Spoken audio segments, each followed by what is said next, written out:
महाराजांनी आपल्या संत वाङ्मयामध्ये, आपल्या संबंध साहित्यामध्ये जिथे जिथे संतांचा गौरव करावा असं वाटलं ना, तिथे तिथे आईला समोर आणलंय. बघा तुम्ही बारकाईने निरीक्षण केलं तर आपल्या लक्षात येतं.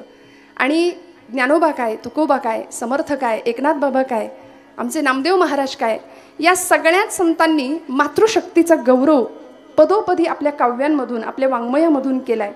खरं तर भारतीय संस्कृती, आपण म्हणतो भारत माझा देश आहे, त्या देशाची प्रधान अशी कुटुंब व्यवस्था आहे. आणि या कुटुंब व्यवस्थेचे दोन खांब आहेत. एक खांब आहे आई आणि दुसरा खांब आहे बाप.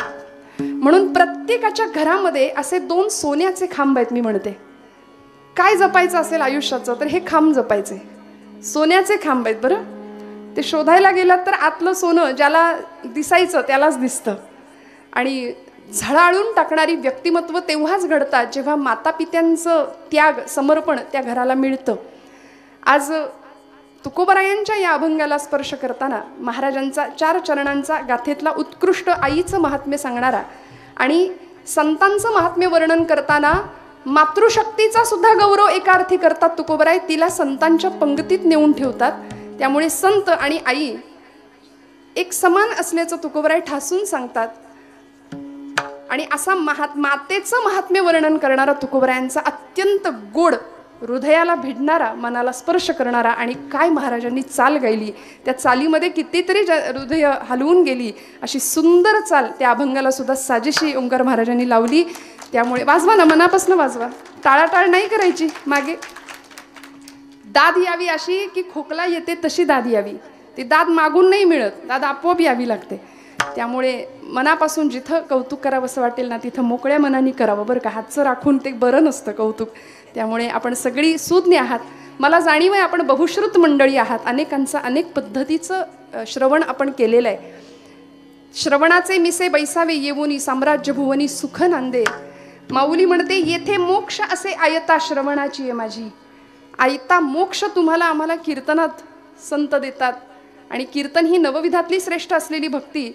मोक्ष कुठेच मिळत नाही, कुठल्या गावाला नाही मिळत. मोक्ष नावाची कुठली वस्तू नाही, कुठलं काही पदार्थ नाही आहे. गती गेल्यानंतर मिळते ती गती, पण जिवंतपणे अनुभवण्याची वस्तू, गोष्ट, अनुभव तो म्हणजे मोक्ष आहे. जिथे मोहाचा पूर्णपणे क्षय होतो त्याला मोक्ष म्हणावं. आणि असा क्षय, मोह क्षय होण्याचं एकमेव ठिकाण म्हणजे कीर्तन आहे. विठ्ठल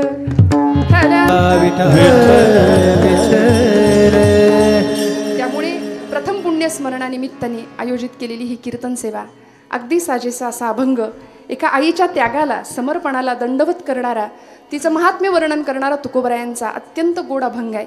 यच्चयावत जीवाच्या शाश्वत कल्याणाचा विचार आमच्या संतांनी मांडलाय. आणि त्या विचाराचं प्रतिनिधित्व करणारे अनेक संत या भूमीमध्ये होऊन गेले, या मातीमध्ये होऊन गेले. त्या संतांचं प्रतिनिधित्व करणारे जे संत आहेत ते आमचे तुकोबराय. भागवत धर्माच्या कळशस्थानी विराजमान असणारे, देहूचे प्रसिद्ध जगद्गुरू या पदाला विराजमान असलेले आमचे तुकोबराय. धन्य तुकोबा समर्थ, त्याने केला हा पुरुषार्थ. तुकाराम तुकाराम नाम घेता कापे यम, असा दरारा ज्यांचा चरित्राचा आणि चारित्र्याचा होता. साधकावस्थेतली धडपड तुकोबरायांची बघावी तर भामनाथाच्या डोंगरावर जावं, पांडुरंगाला आळवणी करावी, भगवंता ये म्हणून त्याची विनवणी करावी, प्रार्थना करावी. आणि साधकावस्थेपासून सिद्धावस्थेत पोचलेले तुकोबराय की तुका म्हणे मुक्ती परिणिली नोवरी या पदापर्यंत पोहोचतात. एकीकडे न लगे मुक्ती अन धनसंपदा, संत संग देई सदा असं म्हणणारे तुकोबराय. शेवटी याचसाठी केला होता अट्टहास, शेवटचा दिस गोड भावा. तुका म्हणे मुक्ती परिणिली नोवरी, आता दिस चार खेळी मिळी. या सिद्धावस्थेला पोहोचतात आणि वैकुंठ गमनासारखा अलौकिक सोहळा तुकोबराय जगाला दाखवतात. मला असं वाटतं की लोकांनी वैकुंठ गमन सुद्धा चर्चेत आणलंय तुकोबरायांचं. केली की नाही चर्चा? काही बुद्धीचे फाटे फोडणारे प्रचंड लोक समाजामध्ये आहेत. हो, काय करायचं म्हणजे मला तर असं वाटतं त्यांच्या बुद्धीची मोहऱ्यांनी दृष्टच काढावी. काय काय करायचं त्यांच्या बुद्धिमत्तेला? बरं, नको तिथे आपलं डोकं फार चालवतील. तुकोबराय म्हणे वैकुंठाला गेलेत की नाही, असं काही शक्य असतं का म्हणे देहाने? अहो, भावविश्व आमचं तिथपर्यंत पोहोचत नाही, तेव्हा असे संदेह मनामध्ये येतात. ज्ञानोबांच्या भावविश्वातली भिंत चालली, भगवंतालाही ती भिंत चालवावी लागली. आमचं तुमचं भावविश्व तिथं पोचत नाही, आम्हाला वाटतं हे अशक्य आहे. अहो ज्ञानोबा तुकोबा सोडा, साक्षात गोपाल कृष्णांना सुद्धा लोक म्हणाले की कृष्ण एक नाही 4 असले पाहिजेत म्हणाले. वसुदेव सुतं देवम हा एक कृष्ण. कारण एका कृष्णाला एवढं सगळं करणं शक्य नाही. कंस चाणूर मर्दनम, कंसाला मारणारा कृष्ण तिसराच, दुसराच. देवकी परमानंदम तो म्हणले तिसराच असला पाहिजे. तिकडे मथुरेत जन्माला आला. आणि कृष्णम वंदे जगद्गुरुम, अर्जुनाला गीता सांगणारा तो कृष्ण चौथा असला पाहिजे. हे अशी डोकी आहेत. पण असो, आपण महाराष्ट्रात आहोत, आपण भारतात आहोत. भारतीय परंपरा, भारतीय संस्कृती, या संस्कृतीचा जाज्वल्य अभिमान असणारी आपण सगळी मंडळी आहोत. आणि तो अभिमान असाच टिकून राहिला तर पुढच्या पिढीसमोरचं भविष्य फार वेगळं असेल, ते दिव्य असेल, उदात्त असेल, यात शंका नाही. आमचा महिला वर्ग आज बहुसंख्येने उपस्थित आहे. पण आपण सगळ्या इथे उपस्थित आहात ना. 2 वाक्यातला अर्थ जरा थोडासा, शब्द तेच वापरलेत पण म्हणायचंय वेगळं. आपण आहात पण आहात ना, आहात ना. मनाची उपस्थिती फार महत्वाची आहे. देहाची उपस्थिती सगळ्यांची असतेच कीर्तनात, पण मन असेलच. मन वढाय वढाय उभ्या पिकातला ढोर, मन वढाय वढाय उभ्या पिकातला ढोर, किती हाकल हाकल फिरी येत पिकावर, किती हाकल हाकल फिरी येत पिकावर. त्यामुळे त्या मनाची उपस्थिती इथे राहू द्या बस शेवटपर्यंत. अगदी आजच्या कीर्तनाची वेळेचं बंधन असतं. याशिवाय नैमित्तिक कीर्तन सेवा आहे. त्यामुळे आपल्या सगळ्यांच्या आशीर्वादाने ही सेवा भगवंतांच्या चरणी आपण रुजू करायची आहे. तुकोबरायांचा गोड अभंग आहे. मातेची या चित्ती अवघी बाळकाची व्याप्ती.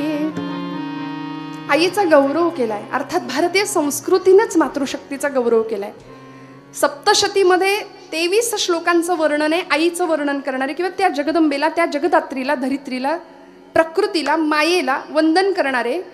या देवी सर्व भूतेषु मातृरूपेण संस्थिता, भक्तिरूपेण संस्थिता, क्षमारूपेण संस्थिता, दयारूपेण संस्थिता, चेतनैत्यभिधीयते, विष्णुमायेति शब्दितः, दयारूपेण, धृतिरूपेण, लक्ष्मीरूपेण, कांतिरूपेण, भ्रांतिरूपेण. 23 रूप आहेत तिचे. त्यातलं सगळ्यात लोभसवाणं आणि आपल्याला भावणारं असं देवीचं मातृस्वरूप आहे. किती जगदंबा प्रत्येक घरामध्ये त्या मातेच्या, त्या वात्सल्याच्या रूपाने आहे. अर्थात याचं स्मरण इथं जन्माला येणाऱ्या प्रत्येक लेकराने ठेवावं की मी जिच्या पोटी जन्माला आलोय ती फक्त माझी आई नाही, ती जगदंबेचं मातृस्वरूप आहे. ते साक्षात आदिशक्ती जगन्माता तिच्या रूपाने आहे आमच्या घरामध्ये. आणि त्याचं स्मरण नसतं म्हणून मग कितीतरी उदाहरणं आपल्या आजूबाजूला दिसतात. सुरुवातीलाच खरं तर प्रसंग सांगायला नको वाटतंय, पण ओघात आलाय मी सांगून जाते. काही वर्षांपूर्वी घडलेली गोष्ट. मुंबईमध्ये एक आई आपल्या मुलाला खूप मोठं करते, लहानाचं मोठं करते, प्रचंड रक्त जाळून मोठं करते, वाढवते. पती नसताना सुद्धा आपल्या मुलाला इतकं शिकवते, इतकं मोठं बनवते की त्याला परदेशी शिकायला पाठवते. परदेशी गेलेला मुलगा 1.5 वर्ष आईच्या संपर्कातच नाही. आई फोन करते, आई पत्र पाठवते, कुठल्याही पत्राला उत्तर नाही, मेसेजला उत्तर नाही, फोनला उत्तर नाही. शेवटी त्या मुलांनी 1.5 वर्षांनी ठरवलं की मायदेशी जाऊया आणि आईला भेटूया. मुंबईतली घटना आहे. आणि तो मुलगा ज्यावेळी आपल्या घरामध्ये गेला, घराचं दार उघडलं, श्रोते हो, बेडरूममध्ये 1.5 वर्षापूर्वीच संपलेला आईचा मृतदेह किड्या मुंग्यांनी खाल्लेला फक्त पाहिलाय. हे फार बिभत्स आहे, हे फार ऐकायला वाईट आहे. पण मला असं वाटतं ही वेळ इथल्या एखाद्या लेकरावर यावी का हो? ज्या भारताने मातृशक्तीचा गौरव केला, कोरोनामध्ये पत्र पाठवली, तुमचं तुम्ही उरकून घ्या, आम्हाला यायला वेळ नाही, जमत नाही, परमिशन नाही, परवानगी नाही. कोरोना नसला तरी असं करणारी मंडळी आहेत. कुठला तरी मुलगा येतो, आईचं काळीच काढून घेतो. आपण लहानपणापासून ऐकलेल्या कविता आहेत, गोष्टी आहेत. प्रेयसीवर खूप प्रेम आहे. प्रेयसी विचारते कोण आवडतं तुला? तो म्हणाला तूच आवडतेस. किती आवडते? अगं किती किती सांगू तुला, तूच आवडतेस. तुझ्या आईपेक्षा आवडते का? हो, माझ्या आईपेक्षा तूच आवडते. मग देशील आईचं काळी जाणून? आपल्याला कथा माहिती आहे की नाही? दिलं, काळी जाणून दिलं. पण आणत असताना ठेच लागून पडला आणि ते काळीच बोललो, हो बाळा, लागलं नाही ना तुला?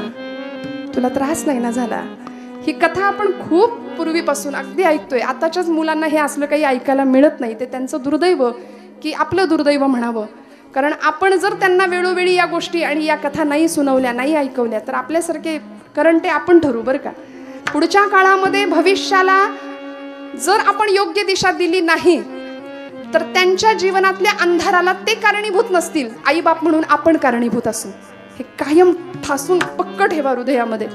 मी उपदेश करायला आलेली नाही, आपल्याला खूप कळतं म्हणून कीर्तनाला अजिबात उभी नाही. श्रोते हो, तुमच्या सगळ्यांच्या आशीर्वादाने मला कळावं, या गादीवर उभी राहून अधिकारवाणीने बोलता यावं याकरता उभी आहे. पण तुकोबा ज्या आईचा गौरव करतात, भारतीय संस्कृती ज्या मातेला पहिलं नमन करते, मातृ देवो भव, ती माता बघा तुम्ही. देवमाता आदिती आहे, वेदमाता गायत्री आहे. आमची गीता माऊली म्हटलंय तिला, गीतेला सुद्धा.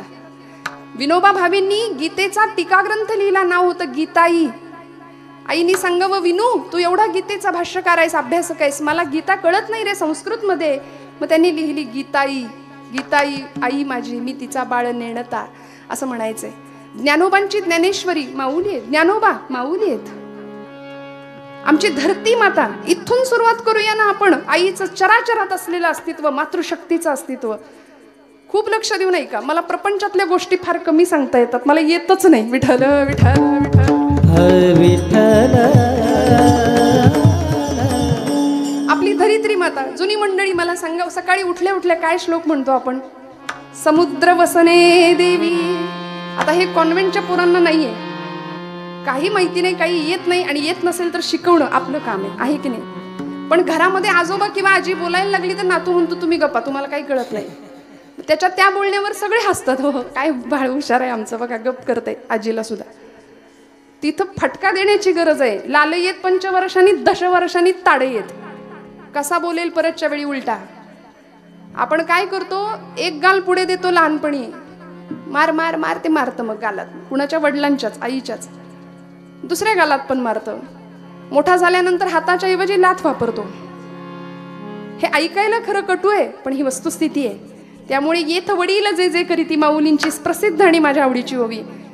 तया नाव धर्म ठेवीती, तेची येर अनुष्ठिती सामान्य सकल. त्यामुळे अशी मातृशक्ती धरती माता आहे आमची.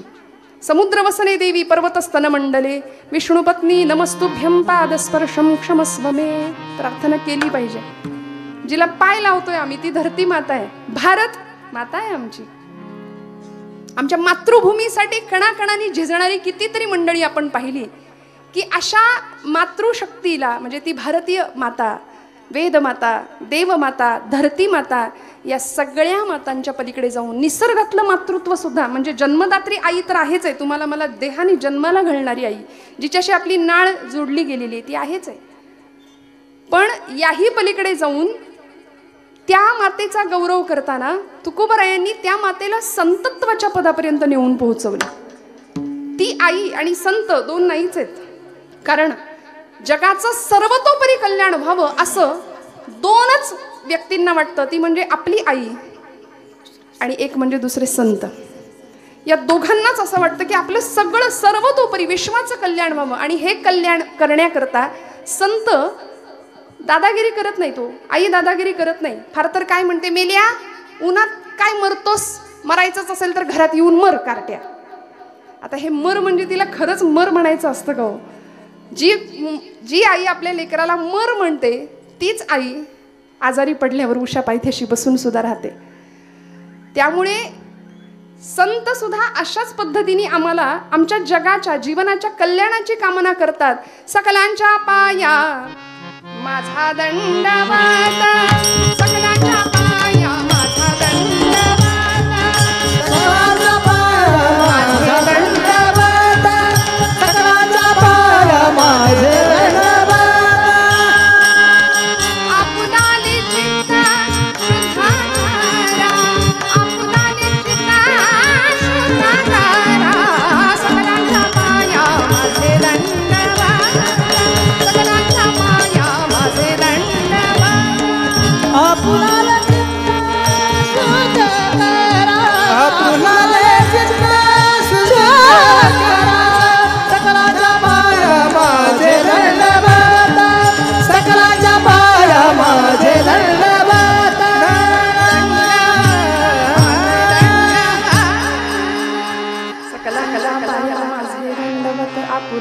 चित्त शुद्ध करा. दंडवत घालून जगाच्या शाश्वत कल्याणाची कामना करणारे संत आहेत. आमच्या जीवनाच्या कल्याणाची कामना करणारी आई आहे. आणि म्हणून अशी आई की जी सगळ्यांनी अनुभवली बरं का. तुम्ही आम्ही प्रत्येकाच्या घरामध्ये ती मातृशक्ती आहे. तुकोबा तिचाच गौरव करतात, तिलाच वंदन करतात. आणि तिचा गौरव करताना अनेक संतांनी सुद्धा त्या मातेचा गौरव केलाय की ज्यावेळी आमचे विठ्ठलपंत आणि आई रुक्मिणीला देहांत प्रायश्चित्ताची शिक्षा भोगावी लागली, देहांत प्रायश्चित्त भोगावं लागलं. काय मातृत्वाची संकल्पना आहे बघा. निघून गेले आई वडील. सकाळी उठली आमची सगळी लेकरं चारही. सोपान दादा उठले, निवृत्ती दादा उठले, ज्ञानदादा उठला. आणि डोळे चोळत चोळत 4 वर्षाची परकरी पोलक्यातली आमची मुक्ताई धावत धावत बाहेर आली, डोळे चोलत, केस भुरभुरते. आणि निवृत्ती दादाला सांगितलं, दादा माझी आई कुठे रे? निवृत्ती दादा म्हणाले, मुक्ते आई देवाकडे गेली, देवाघरी गेली. आई देवाघरी गेली. मुक्ताई म्हणाल्या, ती तर रोजच जाते रे, रोजच जाते अश्वत्थ वृक्षाला प्रदक्षिणा. आत्ता येईल म्हणाले. काय देवाघरी गेली सांगतोस मला? येईल आता. बराच वेळ झाला आईच येईना. निवृत्ती दादा सांगतायत, देहांत प्रायश्चित्त घेतलं होतं आदल्या रात्री. दादा सांगतायत, मुक्ते अगं बघितलंस का ते चिमणीचं घरटं त्या झाडावरचं, त्या पिंपळावरचं? बघ बघ, तुला माहितीये का त्यांच्या आई वडिलांना एक घार आली आणि घेऊन गेली ग रात्री. मग तरी सुद्धा ती पिलं कशी दाणा टिपतायत, ती राहिली का उपाशी? आपल्याला पण गेलं पाहिजे, आई नाही येणार. 4 वर्षाची पोर होती. तिने निवृत्तीनाथांना असं गळ्याला मिठी मारली, दादा आई गेली का रे? मग तुला आई कुठली आता?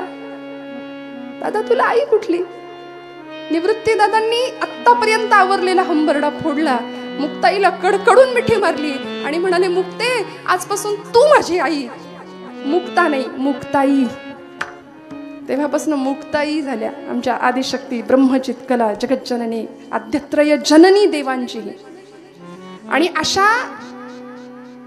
त्या देवत्वाला, त्या शक्तीला संतांनी पदोपदी गौरवित केले, पदोपदी तिचा सन्मान केलाय. बरं, हे झालं जन्मदात्रीचं, हे झालं आजूबाजूच्या मातृशक्तीचं. आम्ही निसर्गात मातृतत्व पाहतो. एखादं पक्षी, चिमणीचं बाळ अंड फोडून नुकतंच बाहेर आलंय आणि अजून पंख उघडायचे, पंख फुटायचे, डोळे उघडायचे, आणि त्या पक्षाला ती पक्षिणी किती प्रेमाने सांभाळते हो.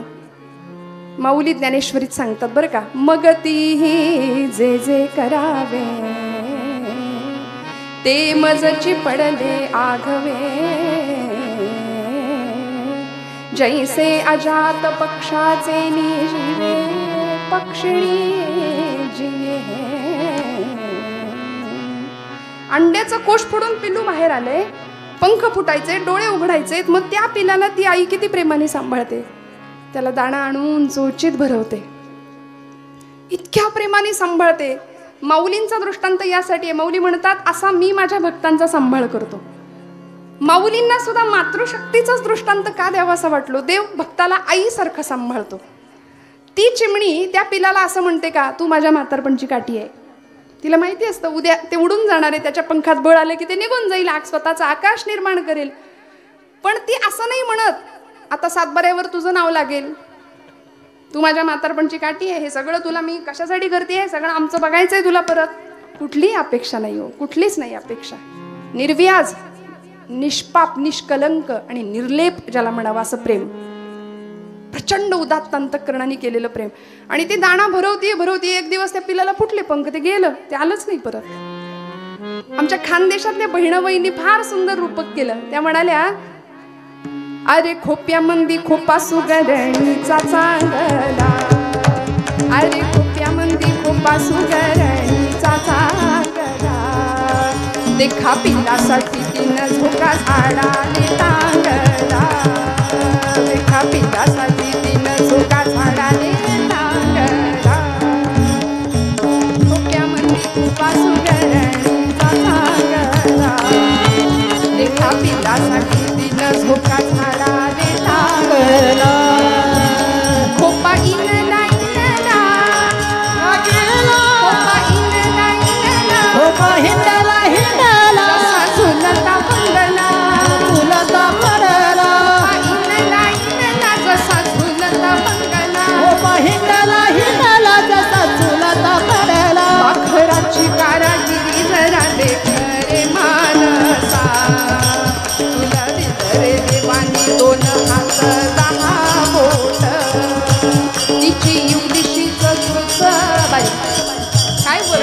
शब्द आहेत बघा. तिची इवलिशीच चोच, तिची इवलिशीच चोच, तेच दात तेच ओठ, तुला दिलं रे देवानी 2 हात 10 बोट. माणूस प्राणी शहाणा होत नाही ना. इतकं आईचं प्रेम कसं करावं लेकरावरती, लेकरांनी आईवर कसं प्रेम करावं. निसर्ग आम्हाला माकडीनीला कधी बघितले पिल्लांना असं आवळून धरलेलं. कधीतरी कुठल्या तरी घाटात न जाताना आम्ही बघतो ना, एवढ्या त्या शेंड्यावरनं दुसऱ्या शेंड्यावर असं काळजात नुसतं चर्र होतं माझ्या प्रत्येक वेळी की ते लेकरू सुटलं तर. पण नाही, काय विश्वास आईवर. जसा आईवर लेकराचा विश्वास आहे ना, तसं तुकोबराय सुद्धा सांगतात आमचा संतांवर विश्वास आहे. कारण संत आणि आई 2 नाहीच आहे. त्यामुळे फक्त आणि फक्त आईच्या हृदयामध्ये सगळं विश्व जर काय असेल, कुणाचं असेल, तर ते फक्त ती व्याप्ती आहे, ती फक्त आपल्या बाळाची आहे. हे मातेची चेते, मातेची चेते, मातेची चेते, मातेची चेते, मातेची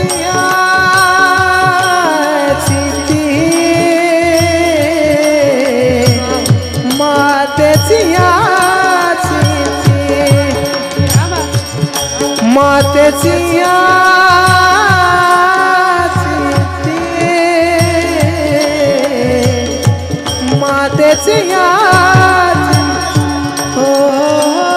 हे मातेची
परमेश्वराने काय दान द्यावं ना या मंडळींना सुंदर. मातेची या चित्ती अवघी बाळक्याची व्याप्ती, देह विसरे आपुला जवळी घेता क्षीण गेला. आईचं सगळं विश्व बघा आपल्या लेकराभोवतीच फिरत राहतं, लेकराभोवतीच फिरवाळी आई बघा ना किती लक्ष ठेवून असते आपल्या बाळावर. अगदी 1.5-2 वर्षाचं लेकरू असू दे, ते असं चालताना दिसलं ते ठेच काढतं, धडपडतं, पडतं. आमच्या जुन्या आज्या म्हणतात डोळ्यात तेल घालून लक्ष ठेवायला लागतं त्याच्यावर, आहे की नाही? इतकं लक्ष ठेवायला लागतं त्याला कुठे ठेच कळू नये, पडू नये, धडपडू नये. तसं तुकोबरायांनी प्रत्येक वेळी संतांना का पुढं केलंय? महाराज म्हणतात तशी आमची संत माऊली सुद्धा या भवचक्रामध्ये गटांगळ्या जर आम्ही खायला लागलो तर आम्हाला वाचवणारे, आम्हाला तारणारे तेच आहेत. भागली या मज वाहातील कणी त्यांची येणी जोडे सर्व सुख, त्यांची येणी जोडे सर्व सुख, त्यांची येणी जोडे सर्व सुख. भागली या मज वाहातील कणी त्यांची येणी जोडे सर्व सुख, त्यांची येणी जोडे सर्व सुख, त्यांची येणी जोडे सर्व सुख. ही चाल घेतली की त्यांना सुद्धा श्रद्धांजली जाते की नाही आपोआप. वारकरी संप्रदायातलं एक असं श्रीमंत एक वादळ निघून गेलं आपल्यातून. त्यामुळे अशा चाली घ्याव्या आणि त्यांना त्या निमित्ताने श्रद्धांजली. अर्थात तशी गाता येईल की नाही या जन्मात हे माहिती नाही, पण अमृतासारखं गोड कीर्तन. भागली या मज वाहतील कडिये त्यांची येणी जोडे सर्व सुख. संतांची व्यापकता आणि आईचं व्यापकपण एकत्र आणलं तुकोबांनी.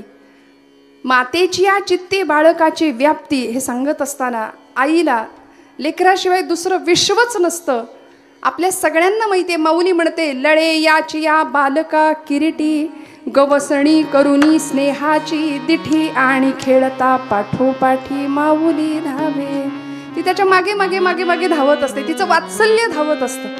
किती प्रेम, किती अंतःकरणामधला जिवाळा. आणि हे त्या लेकराला तेव्हा नाही कळत, मोठं झाल्यावर तर अजिबातच नाही कळत. पण लेकरू सगळ्यात जास्त सुरक्षित कुठे असतं तर ते आपल्या आईच्या पदराआड असतं, आईच्या जवळ असतं. हिंदवी स्वराज्य संस्थापक छत्रपती शिवाजी महाराजांच्या आजूबाजूला मी एक धाडसी विधान नेहमी करते की आमच्या जिजाऊ आई साहेब नसत्या तर राजांचं घडणं झालंच नसतं. हे इतिहासाला मान्य करावं लागेल. कारण शिवाजीराजे कालपटावर आले ते फक्त जिजाऊ मातोश्रींमुळे, घडले ते फक्त जिजाऊ मातोश्रींमुळे. गर्भात असतानाच अशा मुठी वळल्या जायच्या राजांच्या, कारण डोहाळेच असे विलक्षण होते. तलवार घ्यायची, शत्रूला कापून टाकावं, घोड्यावर स्वार व्हावं, हे डोहाळे होते आईसाहेबांचे. आणि तिथे गर्भात मोठी आवळल्या जायच्या आणि त्या त्याला सांगायच्या, शिवबा आता अशा तयारीने जन्माला ये की जळायचंय आपल्याला, जळण्याच्या तयारीने ये माझ्या राजा. कारण इथं सगळा अंधकार आहे, 350 वर्षाचा गुलामीचा अंधकार आहे. पण एखाद्या ज्योतीने ठरवलं ना जळायचं की मोठ्यात मोठ्या अंधाराचा सुद्धा पराभव करता येतो माझ्या राजा, जळण्याच्या तयारीने ये. मग गर्भात अशा मोठी आवळल्या जायच्या. शिवाई देवीची कृपा व्हावी, नाव ठेवावं शिवाजी. शिस्त वात्सल्य जी जिद्द यांचा त्रिवेणी संगम ते शिवाजी.